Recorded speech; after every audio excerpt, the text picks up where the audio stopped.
Sebelum ceritanya dimulai, silahkan tulis di kolom komentar dari daerah mana saja teman-teman menonton cerita ini. Jangan lupa juga klik like dan subscribe agar channel Tika Story bisa terus berkembang dan menyajikan kisah-kisah terbaik. Dania adalah seorang wanita muda yang sederhana dan rendah hati. Ia dibesarkan oleh ibunya, Rina, seorang ibu tunggal yang kuat dan memilih menjalani hidup secara sederhana meski memiliki kekayaan besar. Sejak suaminya meninggal, Rina memutuskan tinggal di rumah kecil yang bersih dan nyaman, jauh dari sorotan, walau sebenarnya ia pemilik showroom mobil mewah terbesar di kota, bisnis yang dirintisnya dari nol hingga kini bernilai miliaran. Sifat sederhana dan berhati baik Rina menurun pada Dania. Ia tak pernah merasa perlu memamerkan status atau kekayaan. Bahkan, ketika menikah dengan Rino, salah satu karyawan di showroom milik ibunya, Dania memilih menyembunyikan siapa dirinya sebenarnya. Awalnya pernikahan mereka berjalan penuh cinta dan harapan. Namun, semuanya berubah sejak Dania bertemu dengan ibu mertuanya, Nyonya Mira. Sosok wanita yang menilai segalanya dari tampilan, status, dan kekayaan. Ia langsung memandang rendah Dania dan ibunya karena penampilan mereka yang sederhana. Bagi Nyonya Mira, Dania hanya akan jadi beban dalam hidup Rino. Ia bahkan terang-terangan menyebut Rina sebagai perempuan tua miskin tak tahu diri. Namun kesabaran ada batasnya. Ketika Nyonya Mira menghina ibunya di depan umum, Dania tahu ia tidak bisa lagi diam. Ia tak rela ibunya diperlakukan rendah oleh orang yang bahkan tak tahu siapa yang sedang ia hina. Hari itu langit tampak mendung saat Dania dan ibunya datang ke rumah besar keluarga Rino. Ini bukan undangan pertama, dan Dania tahu akan ada luka baru yang harus ditahan. Nyonya Mira menyambut mereka dengan senyum dingin dan langsung menilai penampilan Rina dari kepala hingga kaki. "Selamat siang," sapa Rina dengan ramah. Masuklah, tapi tolong lepas sepatu, karpetnya baru diganti," jawab Nyonya Mira datar. Dania menggenggam tangan ibunya, mencoba menenangkan amarah yang mulai mendidih dalam hatinya. Di ruang tamu yang mewah, suasana tetap dingin. Nyonya Mira memulai percakapan dengan pertanyaan sinis, "Bu Rina, kerja apa ya? Atau memang hanya di rumah saja?" "Saya ibu rumah tangga," jawab Rina singkat, seperti biasa memilih tak membuka jati dirinya. "Pantas, saya kira pembantu yang Rino bawa dari kampung," balas Nyonya Mira sambil tertawa kecil, seolah ucapannya bukan penghinaan. Dania mencoba menahan diri, tapi ucapannya semakin tajam. Ia menyindir latar belakang Dania dan menganggap keluarga mereka tak pantas. Rino hanya duduk diam, sibuk dengan ponsel, seolah tak terjadi apa-apa. Dania akhirnya angkat bicara. "Bu, kenapa selalu melihat orang dari tampilan luar?" "Karena tampilan luar mencerminkan kualitas hidup," jawab Nyonya Mira cepat. "Ibu kamu terlalu biasa, kamu pun sama. Aku tidak ingin Rino ikut jadi biasa." Rina hanya tersenyum kecil, meski hatinya tergores.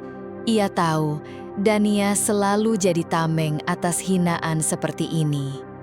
Setelah 1 jam dihujani ucapan menyakitkan, Dania berdiri.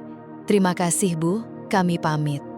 "Tamu biasa memang tak betah di rumah seperti ini," sindir Nyonya Mira. "Bukan soal betah atau tidak, kami hanya tahu tempat kami. Dan kadang yang terlihat sederhana justru lebih berarti dari yang tampak mewah," jawab Dania sebelum menggandeng ibunya pulang. Tak ada tangisan, tak ada amarah. Tapi sejak itu, Dania mulai menyusun rencana untuk membuka mata Nyonya Mira. Bukan dengan teriakan atau dendam, tapi dengan bukti nyata. Di rumah kecil mereka, Rina tetap menjalani hari seperti biasa. Sambil menyapu halaman, ia menyambut Dania yang baru pulang. "Bu, kenapa ibu tidak marah sedikit pun saat dihina begitu?" tanya Dania. "Karena ibu tidak merasa lebih rendah dari mereka. Kalau mereka melihat kita rendah karena penampilan, itu urusan mereka." Jawab Rina tenang. Tapi Dania mulai tak tahan. Ia merasa Nyonya Mira sudah melewati batas. Dia bilang aku sia, Bu. Dia bilang ibu cuma perempuan tua miskin. Rina menggenggam tangan putrinya. Kamu bukan sia, kamu anugerah.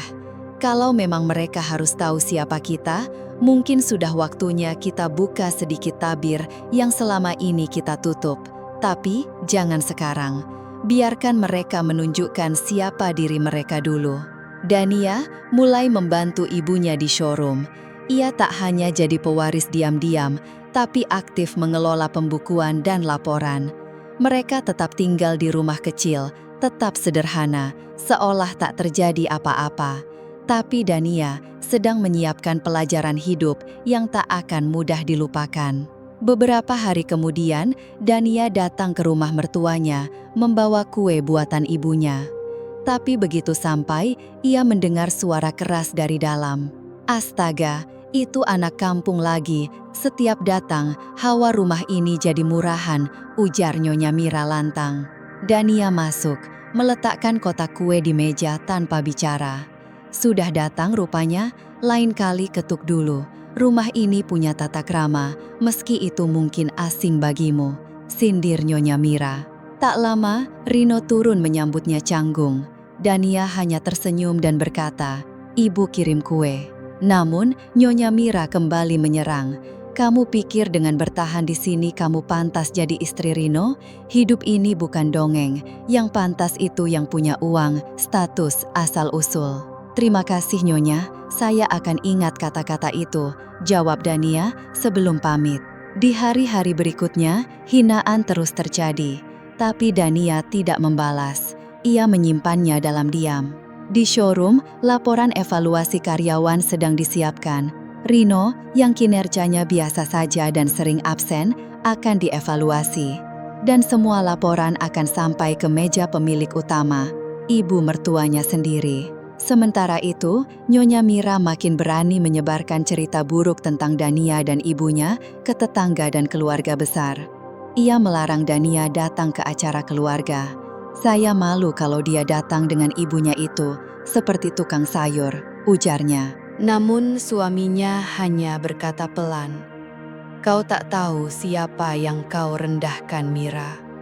Dunia itu berputar."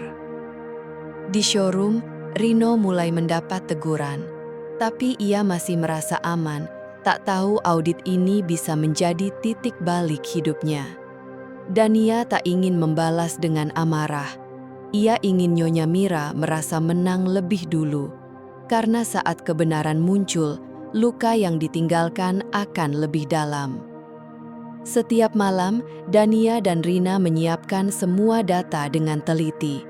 "Ibu, yakin ini waktunya?" tanya Dania. "Sudah waktunya, bukan untuk balas dendam, tapi untuk tunjukkan bahwa kesombongan tak akan membawa siapapun ke tempat tinggi," jawab Rina. Audit besar pun digelar. Dania memastikan semua laporan sempurna. Rino, yang selalu merasa posisinya aman, tak sadar ini bisa menjadi momen yang mengubah segalanya. Di ruang rapat, Dania duduk tenang dan berwibawa di hadapan para pengelola dan auditor. Rino, ayah mertuanya, menatap sinis, tak percaya bahwa wanita yang dulu dianggap lemah, kini berada di posisi penting. Tapi Dania tetap tenang, seperti air yang mengalir tanpa riak. Saat evaluasi dimulai, semua perhatian tertuju pada laporan buatan Dania. Kinerja Rino tercatat jelas, performa menurun, kesalahan administratif, dan kegagalan menjaga hubungan dengan klien besar. Semua itu dipaparkan secara terbuka. Rino mulai gelisah. "Kami harus mempertimbangkan pembinaan ulang atau bahkan pengurangan jabatan," kata auditor dengan tegas. Rino merasa wajahnya panas karena malu. Ia ingin membela diri, tapi suaranya tercekat. Selama ini, ia terbiasa hidup nyaman, tak menyangka harus menjalani evaluasi seketat ini. Setelah rapat, Rino melangkah keluar dengan berat. Ia berusaha tetap tenang di depan rekan kerja, tapi hatinya penuh tanda tanya. Ada ketidakpastian yang mulai muncul. Di rumah, Nyonya Mira sudah menunggu. Dengan penuh semangat, ia bertanya, "Bagaimana? Kamu bisa atasi semuanya, kan?" Rino hanya menarik napas panjang. "Bu, sepertinya aku harus mulai lebih serius. Tadi aku dikritik cukup keras." "Kritik? Tidak mungkin. Aku yang atur semua ini. Tak boleh ada yang meragukan anakku," ujar Nyonya Mira dengan nada tinggi. Ia berkeras Rino harus tetap di posisi puncak. Namun, Rino mulai ragu. "Bu, mungkin kita perlu menilai ulang. Aku mulai merasa, mungkin aku memang belum pantas." Rino sadar, perusahaan tempat ia bekerja bukan milik ibunya, tapi milik Ibu Dania. Ia mulai takut, meski Nyonya Mira tak mau mendengarkan. Ia tetap mendorong Rino untuk bertahan. Dari kejauhan, Dania mengamati. Semua berjalan sesuai rencana. Ia hanya menunggu waktu. Setiap langkah, setiap kata yang didengarnya semakin menegaskan bahwa Rino dan ibunya terlalu terjebak dalam kesombongan. Dania tahu waktu dan kenyataan tak bisa dilawan. Sore harinya, Dania menerima telepon dari Ibu Rina. Suaranya terdengar serius. "Besok pagi, datanglah ke showroom. Ada hal penting yang harus kita bicarakan." Dania mengiyakan. Keesokan pagi, Dania tiba lebih awal. Ibu Rina sudah menunggunya di kantor. "Ini laporan audit internal. Semua data keuangan lengkap dan rapi. Tapi kita harus ambil satu keputusan besar," ucap Ibu Rina sambil menyerahkan map. Dania membuka map itu. Di dalamnya ada laporan kinerja Rino beberapa bulan terakhir. Ada catatan fatal, ketidakhadiran dalam rapat penting, dan kesalahan besar yang nyaris merugikan perusahaan. "Ini cukup membuktikan kalau Rino belum siap memimpin showroom ini," tegas Ibu Rina. Dania menatap ibunya serius. Keputusan ini berat, menyangkut hubungan keluarga. Tapi demi perusahaan, ia tahu ini langkah yang tepat. "Aku setuju, Bu," jawab Dania mantap. "Sekarang saatnya kita tunjukkan siapa yang berkuasa." Sementara itu, Nyonya Mira gelisah. Ia heran kenapa Rino belum cerita hasil audit. "Kenapa kamu diam saja? Apa yang terjadi?" tanya Mira. Rino menjawab lirih, "Aku tak tahu harus bagaimana. Mungkin aku memang belum siap." Mendengar itu, Nyonya Mira terkejut. "Apa maksudmu? Kamu anakku. Semua yang kamu lakukan pasti benar." Tapi Rino makin yakin mungkin ini bukan tempatnya. Esoknya, Rino dipanggil dalam rapat penting. Suasananya tegang. Semua yang hadir tahu sesuatu yang besar akan terjadi. Dania duduk tenang, Rino tampak cemas. "Ada yang ingin kami sampaikan," ujar Ibu Rina tegas. Rino melirik, berharap dukungan, tapi Nyonya Mira tidak hadir. "Berdasarkan evaluasi, kami memutuskan menurunkan jabatan kamu. Kami tidak bisa membiarkan kelalaian ini berlanjut." Rino kaget. "Ini tidak adil." Dania akhirnya bicara. "Rino, selama ini kamu hanya mengandalkan nama besar ibumu. Tapi di dunia profesional yang diukur adalah kompetensi." Rino terdiam, wajahnya merah. Ia tak bisa berkata-kata. Dunia seakan runtuh di hadapannya. Di rumah, Nyonya Mira marah besar. Ia tak terima anaknya diperlakukan seperti itu. Tapi di balik emosinya, kebenaran mulai mendekat. Ia belum tahu, Dania bukan sekedar menantu. Ia adalah pemilik sebenarnya dari showroom itu. Keesokan harinya, showroom dipenuhi ketegangan. Dania dan Ibu Rina duduk bersiap di ruang rapat, sudah mengatur segalanya. Di luar, Rino dan Nyonya Mira masih gelisah. "Kamu harusnya memberitahuku lebih awal," hardik Mira pada Rino. "Aku tak tahu, Bu. Semuanya terjadi begitu cepat," jawab Rino lesu. Mira marah. "Kita tak bisa diam saja." Tapi percakapan itu terputus saat Dania masuk. "Selamat pagi, Nyonya Mira." Rino sapa Dania dengan percaya diri. Mira berdiri marah. Apa maksudmu? Kenapa Rino dipecat? Rino tidak dipecat, tapi posisinya digantikan. Keputusan ini sudah dipertimbangkan, jawab Dania tenang. Digantikan oleh siapa? Dania menatap langsung ke mata Mira. Saya pemilik showroom ini. Sejak awal, kalian tak tahu siapa saya sebenarnya. Mira terdiam, tak percaya. Kamu pemilik? Ini tidak masuk akal. Kamu cuma wanita biasa. Saya tahu selama ini kalian meremehkan saya. Tapi inilah kenyataannya, ujar Dania. Ibu Rina menambahkan, kami bukan hanya pemilik showroom, tapi seluruh perusahaan. Rino syok. Dunia seakan runtuh. Mira yang selalu percaya pada kekuasaan mulai merasa takut. Semua kebanggaannya runtuh. Tidak mungkin, gumamnya. Kenapa tidak? Sejak menikah dengan Rino, saya tahu apa yang harus dilakukan. Kalian kira saya lemah, padahal saya adalah pewaris bisnis ini. Suasana hening, semua terdiam. Rino akhirnya bicara. Jadi, selama ini aku tak tahu apa-apa. Betul, Rino, jawab Dania tegas. Kamu hanya mengandalkan nama besar ibumu. Mira gemetar. Apa yang kamu inginkan? Kamu ingin menghancurkan kami? Tidak, saya hanya ingin kalian tahu siapa kami sebenarnya. Dunia ini bukan tentang kekuasaan semata, tapi tentang kerja keras dan kompetensi. Mira yang terdiam lama akhirnya roboh. Ia pingsan seketika. Panggil dokter, teriak staf. Serangan stroke datang tiba-tiba. Tubuhnya lemas, kehilangan kesadaran. Dania dan Ibu Rina panik, tapi mereka tahu kebenaran memang kadang menyakitkan, tapi harus dihadapi. Di rumah sakit, mereka menunggu kabar. Dokter datang dan berkata, kami sudah melakukan yang terbaik, tapi kondisinya kritis, stroke-nya cukup parah. Dania dan ibunya saling pandang, campur aduk antara lega dan khawatir. Kebenaran memang pahit, tapi tak bisa dihindari. Rino datang dengan wajah penuh penyesalan.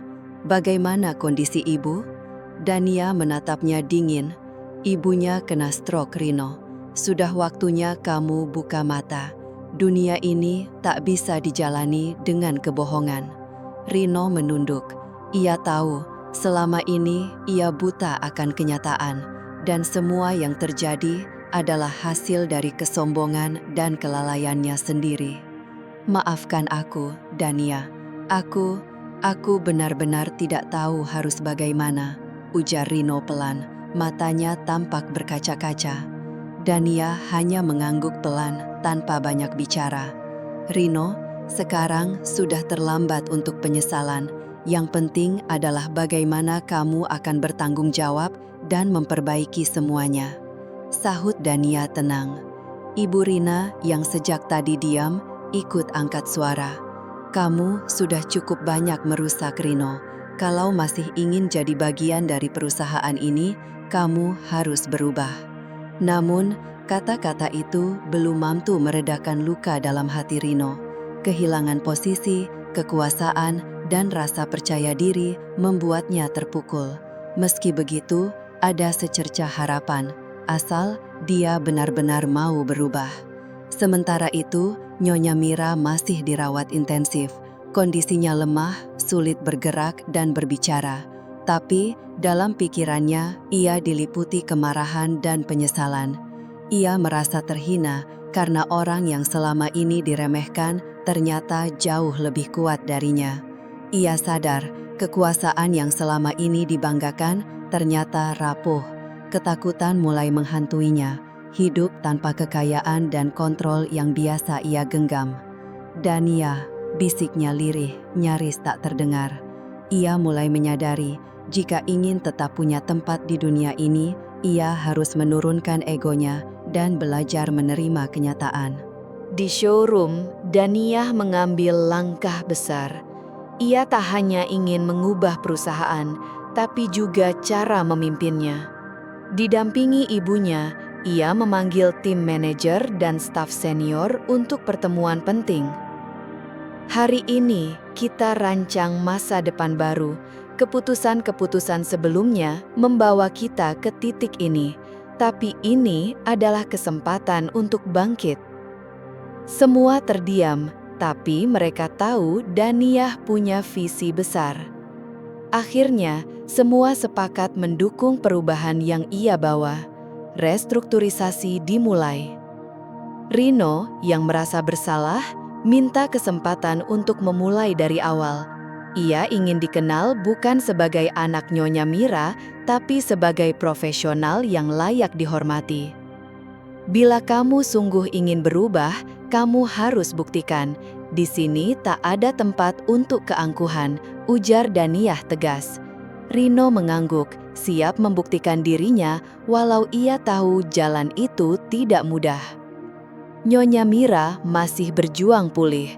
Prosesnya panjang, tapi ia mulai paham, hidup tak selalu soal kekuasaan. Penghargaan sejati datang dari hati yang tulus. Ia mulai membuka pikirannya. Mungkin dengan menerima kenyataan dan belajar dari kesalahan, ia bisa memperbaiki segalanya. Sementara itu, Daniyah dan ibunya terus bekerja keras membangun perusahaan. Mereka belajar bahwa kesabaran, keberanian, dan keteguhan hati adalah kunci bertahan. Namun, meski Daniyah tampak tegar, hatinya masih menyimpan rasa terhadap Rino. Ia tahu Rino telah mengecewakannya, tapi perasaan itu belum sepenuhnya hilang.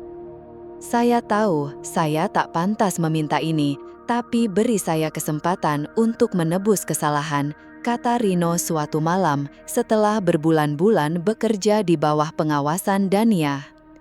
Daniyah menghela napas.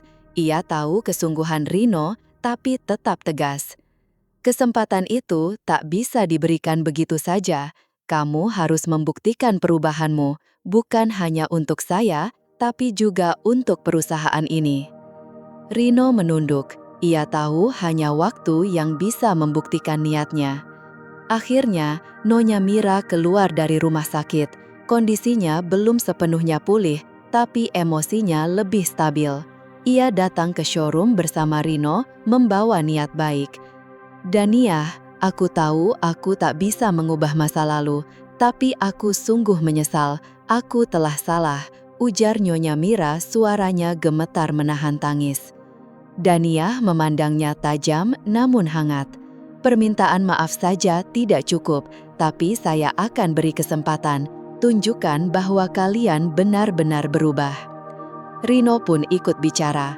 Aku minta maaf Daniyah. Aku ingin berubah dan belajar dari semua ini. Daniyah mengangguk.